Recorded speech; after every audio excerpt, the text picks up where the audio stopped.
Bonjour, j'espère que vous allez bien. Aujourd'hui, je reviens vous présenter ma pile à lire de l'automne. Pour ceux qui me suivent depuis quelques années, il va y avoir certaines redondances parce qu'il y a certains romans que j'ai envie de lire depuis 2, 3 ans et que je me garde toujours pour l'automne parce que je suis assez psychorigide et qu'en fait, je ne lis pas et donc je les garde pour l'année d'après, etc., etc. Mais il y a beaucoup de nouveautés aussi. Je me suis fait une pile à lire de 10 romans. C'est soit un petit peu de magie parce que j'aime bien la magie à partir de l'automne et décembre et hiver plutôt, ou alors les couvertures qui me font penser à l'automne. Bref, voilà. On va commencer tout de suite par un que je vous ai donc présenté l'année dernière.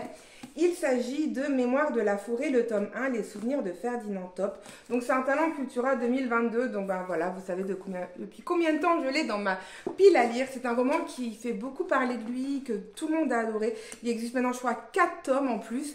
Mon fils voulait le lire également, il ne l'a pas lu. Alors je me dis que ça pourrait être un livre qu'on pourrait lire à deux, qui pourrait peut-être un petit peu le motiver pour lire. Ça pourrait être sympa de lire chacun un chapitre à haute voix. Voilà, je ne sais pas comment je vais m'organiser, mais je pense que ça peut vraiment être assez sympa à lire à deux. Donc on verra bien. Je ne sais plus trop de quoi ça parle, clairement, mais comme vous le savez, j'aime pas savoir de quoi ça parle. Là, on sait juste qu'on va parler...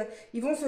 Archibald et Ferdinand se lancent sur ces traces en forêt. Les traces de qui? Je ne sais pas. Dans un périple à la frontière du rêve, des souvenirs et de la réalité. Voilà, je lis toujours la dernière phrase pour me donner un peu d'envie, mais le reste je ne lis pas. Donc voilà, je sais qu'il a fait beaucoup parler de lui. Il y a des jolies illustrations dedans en plus. Donc voilà, c'est un roman qui clairement pour moi est parfait pour l'automne. Et c'est pour ça que je ne l'ai toujours pas lu d'ailleurs. Ensuite, un autre roman que j'ai dans ma pile à lire depuis peut-être un an, je me l'étais fait ce petit cadeau il y a un an, c'est Miroir en format hardback. Donc l'histoire de la méchante reine chez Hachette Heroes. J'adore cette collection, je trouve le roman vraiment magnifique.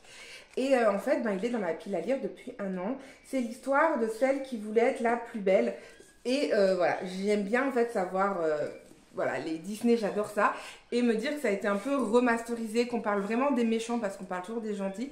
Ça peut être super sympa. J'en avais trouvé un autre en marché aux puces qui me tentait pas mal. Donc celui-là, il fait même pas 200 pages, 234 pages, donc clairement il peut être lu très rapidement. Et c'est vrai que je me le garde aussi à chaque fois pour l'automne. Et je me dis que tant que je n'ai pas lu celui-là, j'achète pas le reste de la collection psychologiquement. Je vous dis, ça va pas trop chez moi. Mais donc il faut vraiment que je lise pour acheter la suite. Donc on verra bien. En tout cas, moi il me fait trop envie. Voilà pour les romans un petit peu fantasy. Ensuite, j'ai envie de lire ce roman, donc La vie est un roman de Guillaume Musso. Guillaume Musso, ça fait des années que je ne l'ai plus lu. En fait, depuis que je l'ai rencontré et que j'ai trouvé qu'il était assez hautain. Bref, c'est moi qui ai eu cette... voilà, j'ai pas forcément... apprécié ma rencontre. En fait, je l'ai rencontré 2 fois. La première fois, j'ai laissé le bénéfice du doute. Et la deuxième fois, clairement, j'ai pas... voilà. Ça a confirmé ma première fois, on va dire. Et donc, j'ai arrêté d'acheter ces romans parce qu'avant, le premier jour de la sortie de chacun de ces romans, j'étais en librairie, je me l'achetais. Et depuis cette rencontre, à date, vraiment, je ne sais même plus ça c'est pour lequel roman, il faudra un jour que je regarde. Mais ça fait au moins 4 ans que je n'achète plus ces romans. Je les trouve que d'occasion à Emmaüs ou quelque chose. Là, j'ai envie de me relancer dedans. Mon parrain l'adore et il me dit à chaque fois c'est des super romans. Et moi, je me dis que ok, je vais essayer de me relancer dedans. Et pour moi, ça fait pas forcément automne, mais les livres, les livres, c'est l'automne. C'est vrai qu'en automne, c'est cocooning, on a envie de plus lire. Donc, pour moi, ça me donnait vraiment envie. Là, il y a écrit que c'est une lecture à nul autre pareil et 3 actes et 2 coups de théâtre. Guillaume Musso nous immerge dans une histoire étourdissante qui puise sa force dans le pouvoir des livres et la rage de vivre des personnages. Donc clairement, je ne sais absolument pas de quoi ça parle. Il fait même pas 300 pages. Les Guillaume Musso, je m'en souviens qu'à l'époque, je les mangeais en 2 jours maximum. Donc pourquoi pas me relancer dedans. Et peut-être qu'au final... je suis assez butée, je vous l'avoue, et peut-être qu'au final, je vais oublier cette mauvaise rencontre, on va dire, laisser l'auteur de côté pour vraiment découvrir que ses écrits et peut-être donc renouer avec le Guillaume Musso. Je vous avoue que j'ai quand même encore tous ces autres romans, comme je vous ai dit, je les trouve en version occasion à chaque fois. Donc j'ai 2 ou 3 romans de lui dans ma pile à lire, mais je les ai pas lus et il faut vraiment que je m'y remette. Ensuite, j'ai envie de lire ce roman Cabossé, je ne sais pas pourquoi, le loup me fait penser à l'automne, de Benoît Philippot. J'avais lu Mamie Luger, je ne sais pas comment ça se prononce, que j'avais adoré. C'est l'un de mes coups de cœur depuis des années, c'est vraiment l'un de mes romans favoris que j'ai lu ces derniers temps. Je l'ai adoré, mais de chez Adoré. Et donc j'ai envie de lire un autre roman de cet auteur. Je l'avais trouvé dans un marché aux puces et je me suis dit pourquoi pas. Clairement, il est aussi assez petit, il fait à peu près 300 pages. Et voilà, j'en ai pas entendu parler, il y a juste écrit que c'est sidérant de gouaille et d'une inventivité pleine d'humour, un romantisme d'adolescent dont le charme agit puissamment. Donc voilà, je ne sais absolument pas de quoi ça parle, mais il me donne vraiment envie, juste à cause de l'auteur. Donc on va voir si en fait j'aime l'écrit de l'auteur ou si j'ai juste aimé Mamie Luguer ou Luger, enfin voilà, on l'appelle comme on veut. Voilà, c'est vraiment une... Je suis curieuse de savoir. En tout cas, il me fait bien envie et je pense le lire assez rapidement. Ensuite, celui-là, je crois que ça fait 2 années d'affilée que je vous le présente. Il s'agit de l'album Prosper Mérimée Carmen, illustré par Benjamin Lacombe. J'adore vraiment la couverture, elle est magnifique. Voilà, ça reste du Benjamin Lacombe. Les dessins dedans sont aussi très jolis. Voilà, vous avez vu, j'avais déjà mis la marque-page en fait. Je pense que l'année dernière, j'étais motivée. Et en fait, je ne l'ai pas lu. C'est un album qui fait... après, les écrits sont assez petits, hein, donc ça reste pour moi comme si on lisait un roman. C'est pas une BD qui se lit rapidement, il fait moins de 200 pages. Derrière, à la fin, il y a des notes et des notices, donc lettres d'Espagne. L'histoire en elle-même, elle fait 150 pages, quoi. Après, c'est des annexes, mais je me suis jamais vraiment lancée dedans, pourtant, par la beauté du truc, quoi. Et voilà, les araignées, la couverture, voilà, ça me fait penser un peu à Halloween, donc je pense que je le lirai en octobre, fin du mois d'octobre, mais il faut vraiment que je lise parce que voilà, j'ai plein de romans de Benjamin Lacombe et je les garde comme objet livre, j'adore ces objets livres et j'adore ces illustrations, mais, vous voyez, vous pouvez même le voir, j'en ai encore là derrière, mais je les lis pas, donc c'est un peu con. En fait, hein. Ensuite, j'ai envie de lire Dans la forêt des larmes. Donc ça, par contre, c'est un sacré pavé. Il fait presque 600 pages. Donc c'est de Glendy Van Dera aux éditions Charleston. Il est sorti l'année dernière, oui, en juillet 2023. Et en fait, j'avais adoré le premier roman qui était, je ne sais plus, attendez, je vais le retrouver. Là où les arbres rencontrent les étoiles, qui avait été un réel coup de cœur également.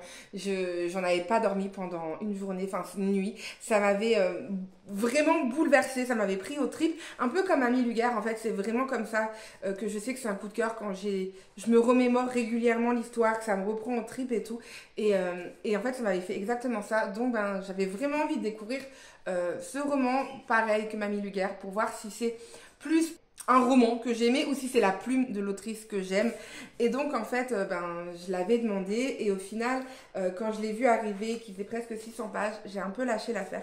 C'est vrai que moi les pavés, j'ai vraiment du mal avec ma dyslexie, c'est déjà compliqué de se concentrer pour lire, mais alors les gros pavés c'est encore plus compliqué et c'est vrai que je m'empêche beaucoup, enfin quand les maisons d'édition me proposent des romans, et même si le livre me fait envie, si je vois qu'il fait 600 pages, je ne le prends pas. Et c'est vrai qu'à l'époque les éditions Charleston en fait nous proposaient les livres sans nous mettre les détails, donc le nombre de pages et tout ça, donc je prenais et je me suis souvent, on va dire entre guillemets, fait avoir, même si voilà je me suis pas jamais fait avoir, hein. C'est juste que c'était des gros livres et qu'au final après j'avais un peu de mal à les lire. Et maintenant, ils mettent le nombre de pages. Donc maintenant, c'est vrai que je prends très rarement, très rarement des romans qui font plus de 400 pages. Sinon, j'ai du mal à les lire. Voilà, c'est un petit peu la parenthèse. Mais ce roman me fait énormément envie. Et voilà, il faut absolument que je le lise. Ça fait un an qu'il est dans ma pile à lire. Et voilà, les couvertures, le titre, tout me donne envie dans ce livre. À part l'épaisseur du bouquin. Ensuite, celui-ci, j'ai vraiment envie de le lire également. C'est de Si beau lendemain, Retour à Cedar Cove, le tome 5 de Debbie Macomber. J'ai adoré cette saga qui doit être là ou là-haut, je ne sais plus.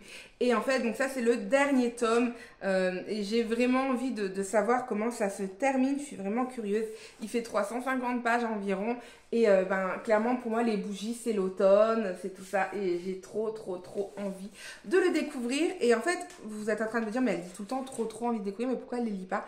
En fait, j'ai tellement de livres que à chaque fois, j'oublie les anciens et je lis les nouveaux et c'est un mauvais cercle vicieux. Et c'est vrai que là, en fait, j'ai vraiment envie de me relancer, de rattraper mon retard. Et voilà, donc en fait, j'essaye de m'organiser différemment, de lire un peu plus. Et en tout cas, il faut absolument que je lise les anciens romans parce qu'en fait, c'est des romans qui me font envie. Ensuite, j'ai envie de lire La forêt au clair de lune de Michiko Ohayama. Donc c'est un roman qui me fait beaucoup envie parce que je sais pas, il fait cocooning avec la clair de lune, l'automne. Voilà, il fait 281 pages. C'est un roman choral et mouvement qui célèbre le pouvoir de la nouvelle lune et l'importance de la générosité et du partage dans nos vies. Donc voilà, en fait c'est tout ce que c'est comme ça en fait que moi je vois la vie. Malheureusement, peu de gens le voient comme ça de nos jours, mais pour moi la partage et la générosité c'est des points tellement importants dans la vie. Peut-être que ce roman va me faire du bien au moral. Donc je suis assez curieuse de le découvrir. C'est écrit assez gros, je pense que c'est un roman qui peut se lire aussi assez vite. Il faudrait que je me challenge, tiens, faudrait que je regarde une semaine où j'ai pas de rendez-vous médicaux parce que des rendez-vous médicaux, j'en ai tout le temps avec ma maladie. Mais il y a des périodes où j'ai pendant 10 jours pas de rendez-vous et il faudrait que pendant ces 10 jours, je me fasse une sorte de challenge, par exemple. Voilà. Là, par exemple, dans 1h30, il faut que je parte à un rendez-vous médical. Donc, je peux pas faire le ménage. Puis en plus, quand je prends le ménage, ça me prend la journée à cause de ma maladie. Enfin, c'est compliqué. Mais il faudrait vraiment que je me challenge. Et c'est vrai que depuis que j'ai cette maladie, je lis moins. Parce qu'en fait, je fatigue beaucoup. Il suffit que le matin, je fasse l'aspirateur et la serpillière. L'après-midi, je me pose dans le canapé pour lire, pour être sûre qu'au bout de 5 minutes, je m'endors parce que mes douleurs me font tellement souffrir, que en fait, je fatigue et je m'endors. Et donc, mon rythme de lecture en a pris un sacré coup depuis 2-3 ans. Et ça me fait chier, voilà, tout simplement. Voilà, parce que ça, je peux rien y faire. Je peux pas lutter pour et voilà. Les douleurs, autant des fois, je peux essayer de passer au-dessus, mais c'est très compliqué. Autant la fatigue... Je vous avoue que quand ça m'arrive en pleine voiture, je m'arrête et je m'endors. Voilà, des fois, c'est assez compliqué, mais bon. Bref, on va arrêter de blablater de moi. En fait, c'est pas une vidéo lifestyle. Ensuite, j'ai envie de lire ce roman, La souris qui voulait sauver l'ogre de Françoise Guérin. C'est un roman qui est sorti il y a quelques mois. Toutes les personnes avec qui je faisais le book club Hérode l'ont lu et l'ont adoré. Mais moi, en fait, je sais pas, rien qu'à voir la couverture, je sais pas, ça m'angoisse un peu. Ils disent que c'est un thriller psychologique captivant qui nous plonge sans répit dans un univers aussi exclusif qu'impitoyable. Suivez Maya et son équipe de choc dans une première enquête passionnante. Je sais pas en fait pourquoi, rien qu'à voir ce roman, ça m'angoisse. C'est con, hein, mais je sais pas, je sais pas ce qui se passe. On parle d'harcèlement scolaire, pourtant j'ai pas été harcelée, j'ai jamais harcelé non plus. Voilà, je ne sais pas, mais il y a quelque chose qui me rebute dans ce roman, mais je ne pourrais pas vous dire quoi. Et donc, je ne l'ai jamais lu. À côté, j'ai envie de le lire parce que tout le monde l'a adoré et j'ai envie de surpasser cette crainte à la con qui je sais pas pourquoi elle est là. Et voilà, donc on verra, je sais pas trop de quoi ça parle à part, je sais que ça parle d'harcèlement, je crois. Donc on verra, en tout cas, je vous en parlerai quand je l'aurai lu. Et le dernier roman, il s'agit d'un Lucinda Riley que j'avais aussi mis dans ma pile à lire de l'année dernière, qui est Les Mystères de Flat House. C'est l'un des rares romans que je n'ai pas lu de l'autrice. Et celui-là, il me tente beaucoup. En fait... Là, on part complètement différemment. C'est vrai que Lucinda Riley, c'est beaucoup les secrets de famille et tout. D'ailleurs, je vous en ai parlé ou je vous en parlerai, je sais plus, dans un prochain point lecture d'un de ces romans que j'ai lu d'elle, qui est L'héritière du domaine, que j'ai adoré. Ça reste des secrets de famille. Et là, en fait, on part clairement dans une enquête, dans une sorte de suspense. Il y a écrit que c'est avec un sens du suspense impeccable. Lucinda Riley nous embarque dans un thriller captivant au rythme effréné aux côtés d'une héroïne mémorable. Donc, ça n'a rien à voir avec les écrits de Lucinda Riley dont on a l'habitude. Mais tout le monde a beaucoup adoré, donc je me dis pourquoi pas le lire. En plus, c'est un Lucinda Riley qui fait moins de 500 pages, c'est tellement rare que je me dis pourquoi pas. C'est vrai que depuis que j'ai découvert les livres audio, tous les Lucinda Riley, je les découvre en livre audio, mais je les garde parce que voilà, ça fait partie de la collection et je les adore. Mais ils font plus de 700 pages et bon, je vous en ai parlé dans la vidéo, j'arrive pas à lire des romans comme ça. Donc je les découvre en livre audio, mais celui-là, j'ai pas envie de le découvrir en livre audio parce que je me dis, il fait moins de 500 pages. Mais je ne l'ai pas encore sorti de ma pile à lire, quoi. Donc, il faut vraiment que je me bouge le popotin. Mais après, d'un côté, je me dis que ça sera l'un des derniers romans de Lucinda Riley que j'ai dans la pile à lire. Après, il m'en reste 3 qui sont très anciens, hein, ils font partie de ces premiers que j'avais trouvés dans des marchés aux puces ou des machins comme ça. Donc, il faut vraiment que... Voilà, je sais que j'en ai encore d'elle, mais ça, voilà. Je sais pas, en fait, pourquoi je ne l'ai pas encore lu. Un peu comme tous les livres qui sont dans ma pile à lire, en fait. On ne sait pas pourquoi ils ne sont pas lus, mais on a envie de les lire. Si seulement on avait 72 vies et 72 cerveaux, ça serait vraiment chouette pour découvrir tous ces romans. Donc voilà pour ma pile à lire de l'automne. N'hésitez pas à me dire vous si vous avez lu certains de ces romans, ce que vous en avez pensé. Et voilà, je vous dis à très vite, je vous souhaite une bonne journée, une bonne nuit, tout ce que vous voulez et je vous dis à bientôt. Ciao!